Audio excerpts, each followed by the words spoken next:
job to find her. But before I did, I found death and a devil. From the pen of Raymond Chandler, outstanding author of crime fiction, comes his most famous character as CBS presents The Adventures of Philip Marlowe.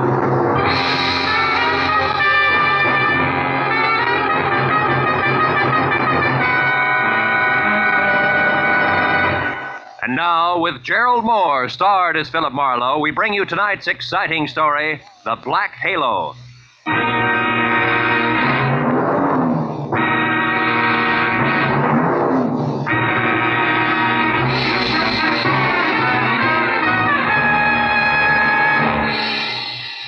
For 3 days, an ugly storm had lashed at the west coast from northern Oregon to the tip of lower California. And although it was only noon when I drove up to the sprawling red brick house just south of Santa Barbara to meet a new client of mine, the black that was in the sky and the driving rain that was everywhere left the day bleak and wet and cold. Left it the kind of day that made you feel that logs blazing in a fireplace and a warm, dry robe were the only things that could matter to anyone. But when I got inside the house, Felix Drum, 350 uncomfortable pounds of executive in a wheelchair, who made his living importing perfumes, was very worried. And not about the weather outside. Marlowe, Julia Perry is gone. I want you to find her and bring her back. And the sooner you do that, the better. And the more I know, Mr. Drum, the easier it'll be. Exactly who is Julia Perry? My assistant. Very capable girl, who in the past 6 months has practically taken over my entire business. She handles most of the work from her cottage here on the grounds where she lives. Mm-hmm. She also has some little cubbyhole in Los Angeles where she keeps her files and some sample stock. Do you have the address of that cubbyhole? If I knew the answer to everything, I wouldn't have hired you. And anyway, it isn't important. Hand me that little bottle. This there, one? please. Yes. No, here. Thank you.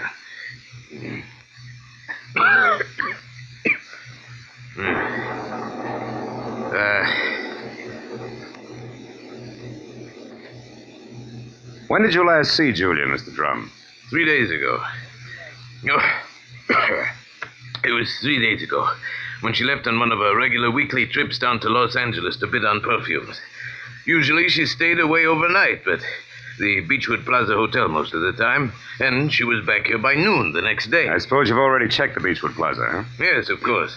My man Ruby, the one who showed you in, has called the place a dozen times. But they only know that Julia registered there 3 days ago and hasn't been seen since. Well, what about the girl herself, Mr. Drum? I mean her background, friends, family, that sort of thing. As far as I know, Marlowe, Julia has no friends, no family either. She's just a sweet but smart little girl from someplace in Kansas. Mm-hmm. No beaux, not even nice ones, huh? I don't think she had the time. You see, when Julia first came to work for me, she wanted to get ahead, and I gave her the chance. She made good. Mm-hmm. Today, she's as much my right arm as Ruby is my leg. Mr. Drum, did you notice anything unusual about Julia's behavior lately? Yes, and that's the reason I'm worried. About 2 weeks ago, I saw changes in the girl, Marlowe. She seemed less spry, more preoccupied. No? Yes.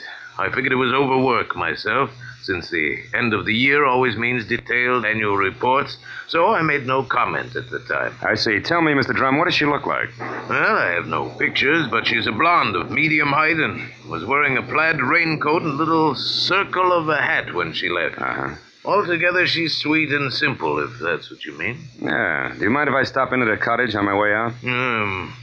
Marlowe, you turn the place inside out if it'll help any. Only since I'm certain that Julia's in some kind of bad trouble, you be quick and find her.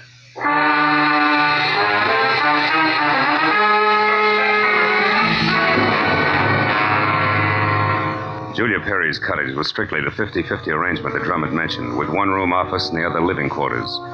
In the office, I found everything in its proper place, so I moved to the other room. The moment I stepped over the threshold, the white fluff that trimmed the quilted bedspread and the splash of color in the drapes said that Julia Perry had to be something soft and warm. And the half a dozen quietly tailored suits that were lined up in the closet like a squad of soldiers facing right told me that she was also simple and neat. I ran through the pockets of her clothes and all the drawers and closets in the room, trying to find something that would give me a lead that I was sure I had to have. But after 20 minutes, I'd found only a leather cigarette case, a package of peppermint lifesavers, and a maroon and gold monogram book of matches. the cover of which was half torn off so that I could only be certain that the middle initial was a V and that an E or an F were on either end.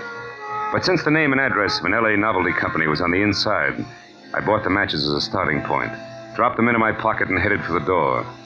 When I opened it, I was surprised to find Ruby, Drum's right-hand man, purple scar and all, standing in the rain, and staring at me like my ears were spinning. You seem to be a very thorough man, Mr. Private Detective. And you seem to be a very nosy one. What do you want? To help Julia, nothing else. But here's a postcard that came for her this morning. It was mailed in L.A. yesterday. Yeah? Dear Julia, tried to reach you at Santa Barbara 1181, both yesterday and today, but got no answer. I'm leaving. I'm leaving town tomorrow. As one little girl who fled life in Haven, Kansas to another, I would have enjoyed seeing you again. For a bit before I moved on to who knows where. And Santa Barbara 1181, that the number here? Yeah, it's Julia's private business phone. Well, what do you think, the postcard any help? Possibly. Tell me, Ruby, why didn't you show this to Mr. Drum? I forgot about it until just now. You're a liar. Well, it's on account of the postcard was delivered here to the cottage. Which is no man's land for you? Yeah, sort of. Mr. Drum doesn't like people who work for him mixing socially with each other. Well, maybe a sweet kid like Julia hasn't got any use for the passes you've been making at her, huh? Hold it. I like Julia, and even if she don't go for me, anything I can do to help her, I still do, understand? Yeah, I understand. I'm not so sure I believe. Goodbye, Ruby.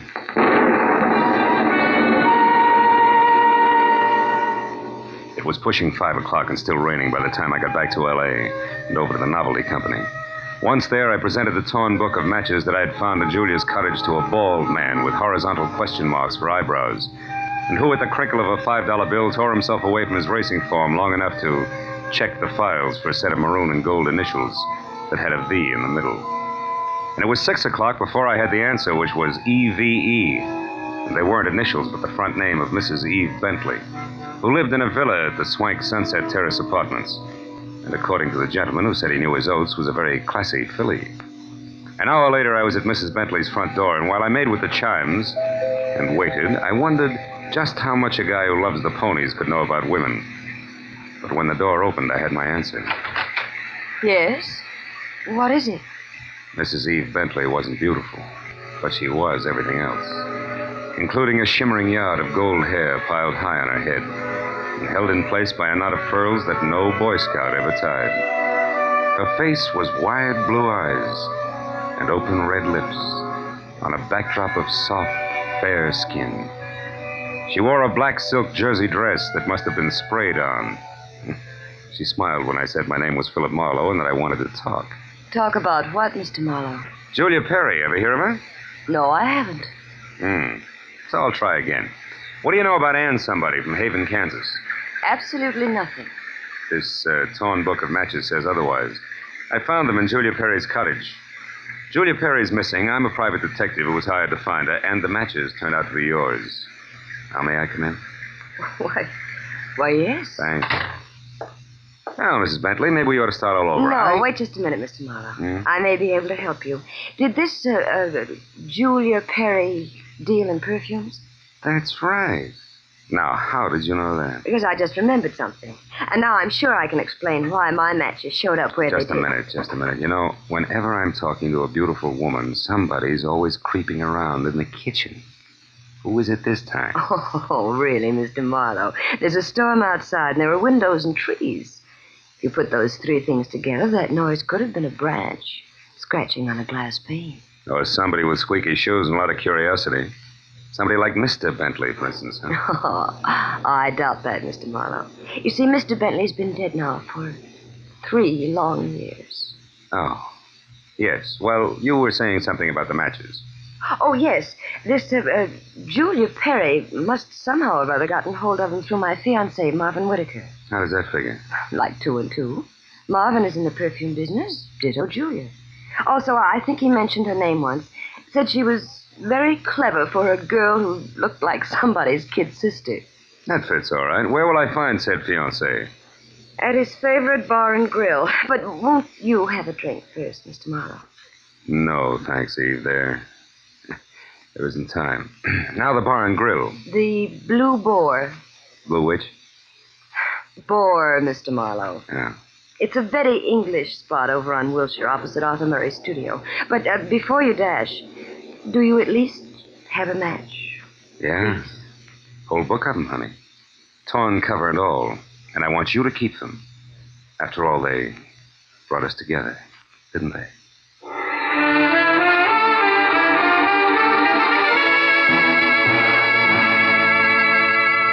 When I got outside, I postponed my run between the raindrops over to Wilshire Boulevard long enough to take a look behind the villa.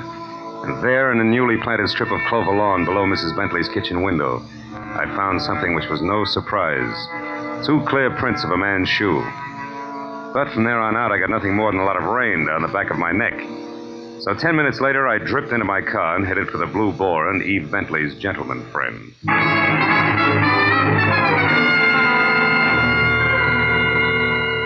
I located Marvin Whitaker, a handsome, hale fellow well met, in a white turtleneck sweater and riding breeches.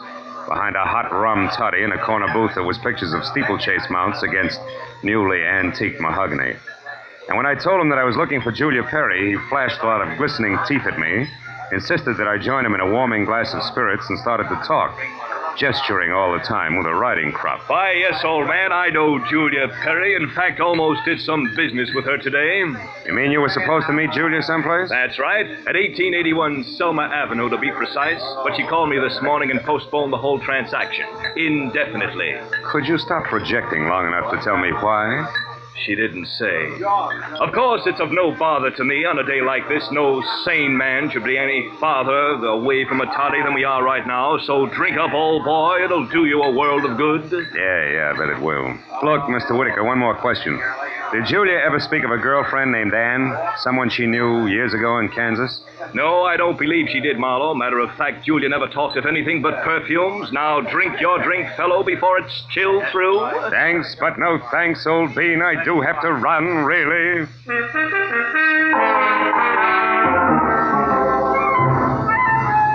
was a 20-minute drive to the address on Selma, and the rain had stopped by the time I got there. The place was one of those once-upon-a-time rooming houses that had been partitioned off into a couple of dozen 2x4 cubbyholes, just big enough for the very small businessman to fill his fountain pen in. When I got to the door and asked the scrub woman, who was a lot of wild red hair around 2 pop eyes, for Julia Perry, I knew I was moving in the right direction, because the lady standing in front of me was anything but calm. And more important, she had just heard a pistol shot from the back of the house. Yes, that's right. A pistol shot not over 2 minutes ago. I'm sure that Perry girl had something to do with it. Because when I come from inside, I saw her rush out down these steps. Did she say anything? I don't know. She was gone out of sight before I could open my mouth. But I know it was her on account of that plaid coat and little hat she wears. Yeah. Now, which room is hers? Come on. Well, that one there with the light showing under the door. But it's locked. You won't be able to get in. I just tried. Well, we'll try again for luck. It's not the best lumber. Believe me. This is terrible.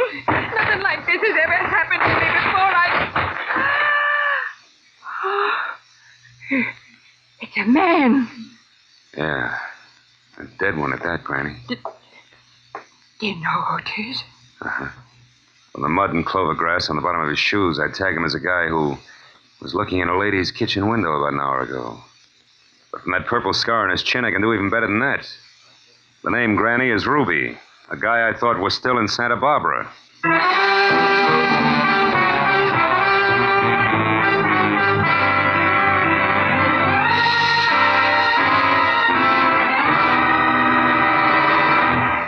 In just a moment, we will return to the second act of The Adventures of Philip Marlowe. But first, given clues, even the newest of Philip Marlowe fans can deduce the characters in CBS's great new early Sunday evening comedy lineup. The washboard leads you to the one and only Spike Jones. The bumblebee? Well, of course, that's for America's most famous non-virtuoso violinist, Jack Benny, who follows Spike Jones on CBS. The 2 A's, Amos and Andy, who are heard on CBS immediately following Jack Benny. So it's really no mystery at all why millions of Americans now stay tuned to CBS on Sunday nights for these 3 superb comedy shows in succession. Spike Jones and Amos and Andy over most of these same CBS stations, and Jack Benny over them all. And now, with our star, Gerald Mohr, we return to the second act of Philip Marlowe and tonight's story, The Black Halo.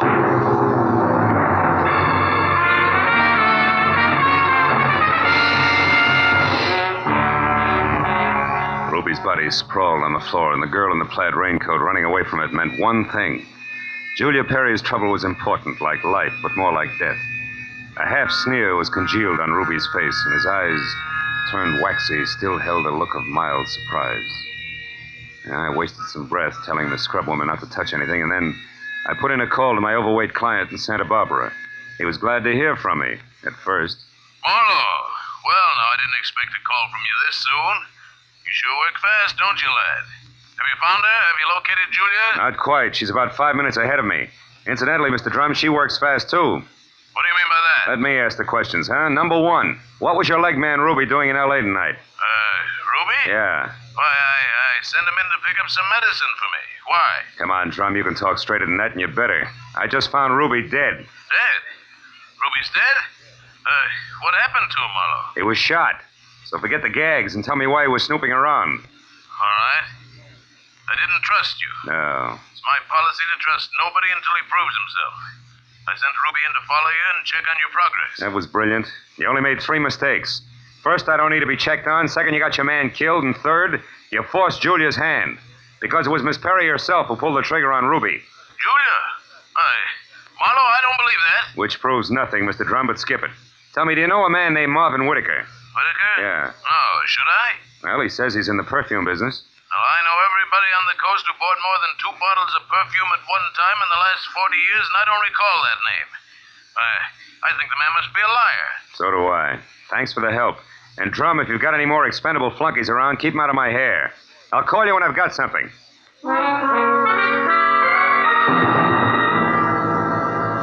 I called homicide next and told Detective Lieutenant Ibarra where to find the body and who was responsible for it being in that dead condition. When the question of why came up, I admitted I was still shooting blanks.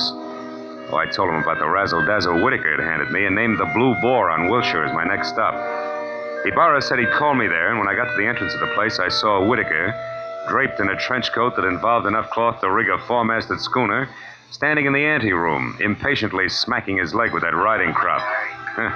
He looked positively dashing. Question was, which way? Hiya there, Marlowe. Hey, old boy, you look upset. Anything wrong? I may be upset, Whitaker, but you're the one that's going to spill. First, are you leaving or coming back? I'm just leaving. Been here all the time since I talked to you? That's right, you see. My coat is perfectly dry. It stopped raining half an hour ago. Well, you see, if I'd been outside, I would have known that. But why this 3rd degree, Marlowe? What's up? It's a long story. Maybe we better sit down and talk it all over from the beginning. Oh, I'm afraid I can't. Not just now. I've got a date. She'll keep. Not this one. It's something rather special. Special, huh? Like Eve Bentley? Now, look here, old boy. You're prying into my personal affairs. Whitaker, I'll rip the lid clear off your personal affairs if necessary to get a clean answer out of you. Now, what do you really know about Julia Perry? I told you once. Are you implying that I'm a liar? At least that. For instance, who puts out Amir?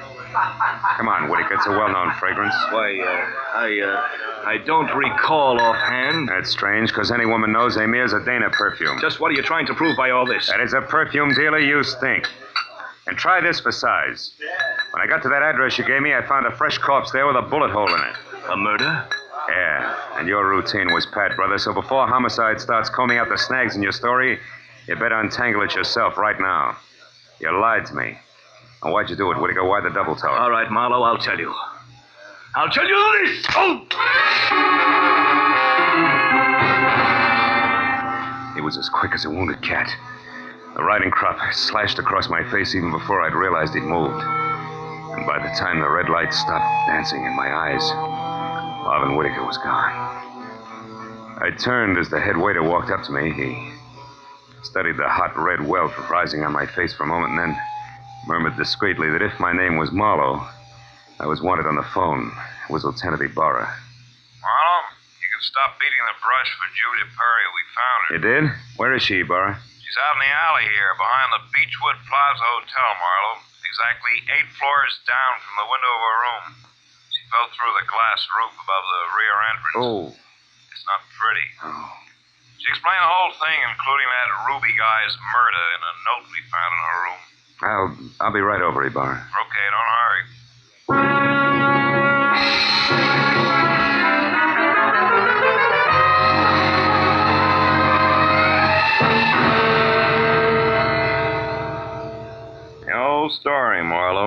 Drum finally got around to trusting her, he practically gave her his business. It was too much temptation. Mm-hmm. She'd been stealing from him in a big way for almost a year, her note says. And she decided to run for it when she knew she couldn't hide the thefts any longer, huh? That's right. That Ruby caught on some way, and she killed him, but I guess murder was too rich for her blood, so she came back here, thought it over, and then checked out.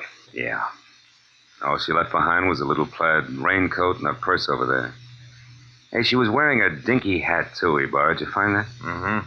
Come over here to the window, Phil. See down there on that canopy, that little black circle? That's her hat. I sent Mooney down to get it. Can't leave any loose ends around, you know. Yeah. That light, Lieutenant? Oh, sure. Here you are. Thanks. Hey, what happened to you? That welt on your face, Phil.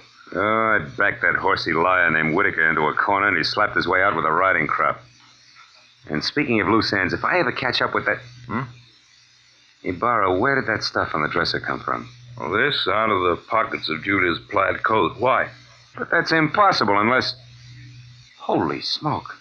That's why Whitaker lied to me. Hey, where are you going with that, Phil? Come back here. I gotta check on something, Ibarra, and keep your notebook handy. If I'm right, this deal is still wide open.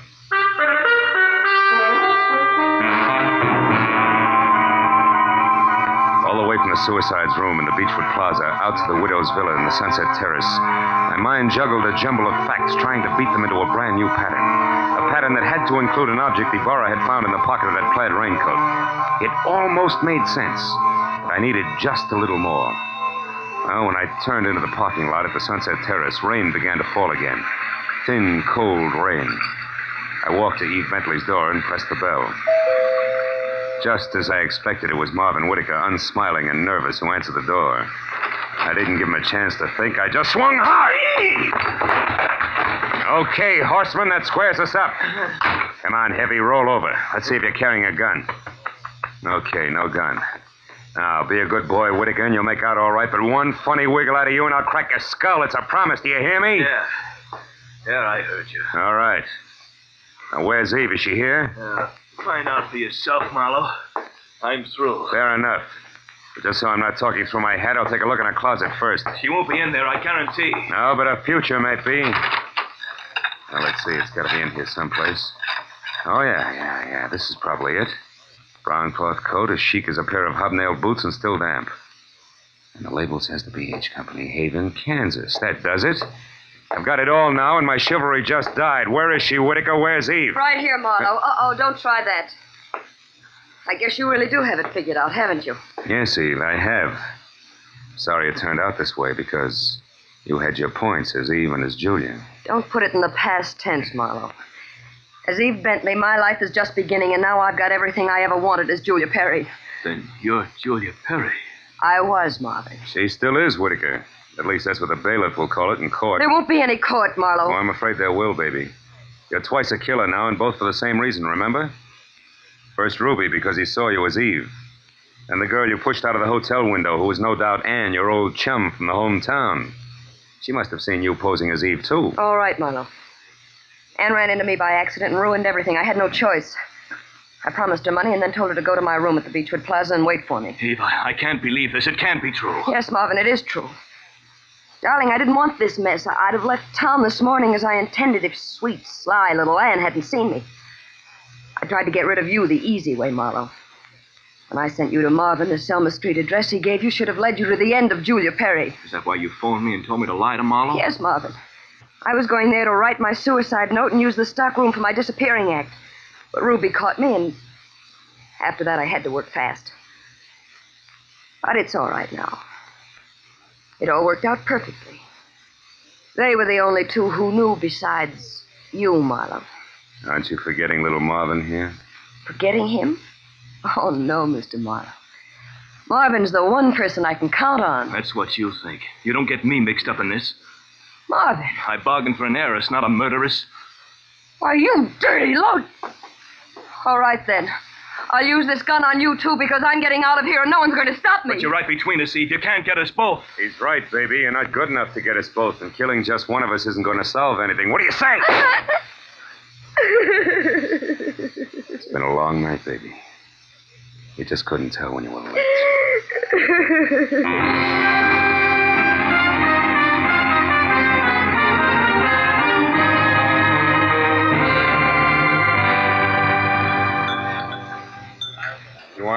this coffee, Marlowe? No, it's sludge, Lieutenant.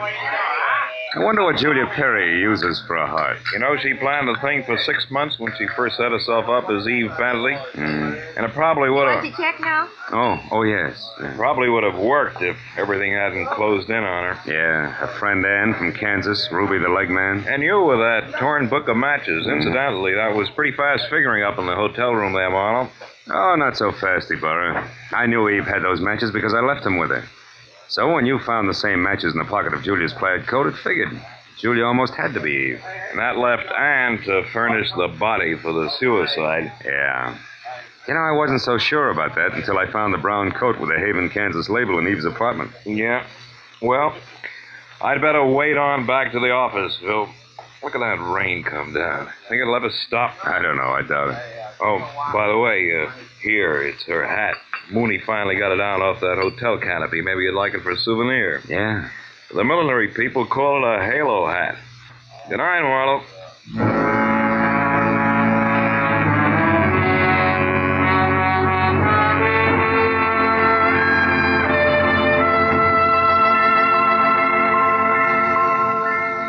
I sat there a while after Ibarra left, looking at the rain in the street, and the cold coffee in front of me, and Julia's little round halo on the table.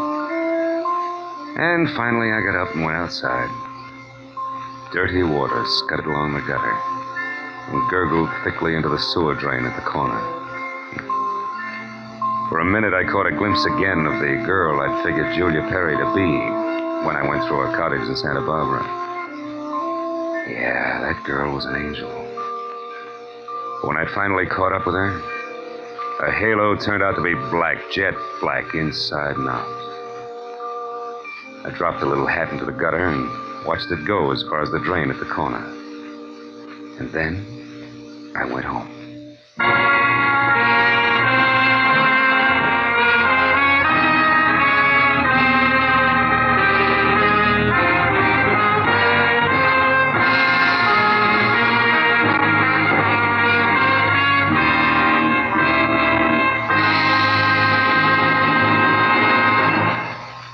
The Adventures of Philip Marlowe, created by Raymond Chandler, stars Gerald Mohr, and is produced and directed by Norman MacDonald. Script is by Mel Donnelly, Robert Mitchell, and Gene Levitt. Featured in the cast were Joan Banks, Paul Frees, Peter Leeds, Jack Prussian, and Lois Corbett. Lieutenant Detective Ibarra is played by Jeff Corey. The special music was by Richard O'Runt. Be sure and be with us again next week when Philip Marlowe says... A startled corpse, a blue-eyed woman, and a cryptic message, scrawled by a dingy man with the pieces of a Chinese puzzle that wouldn't fit together, until I found out what was deadly about the orange dog.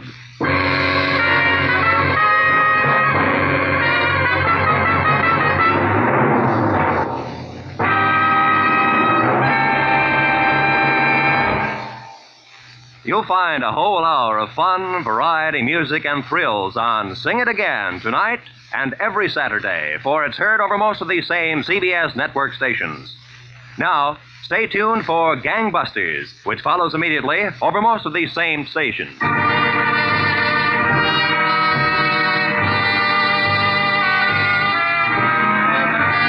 This is Roy Rowan speaking for CBS, the Columbia Broadcasting System.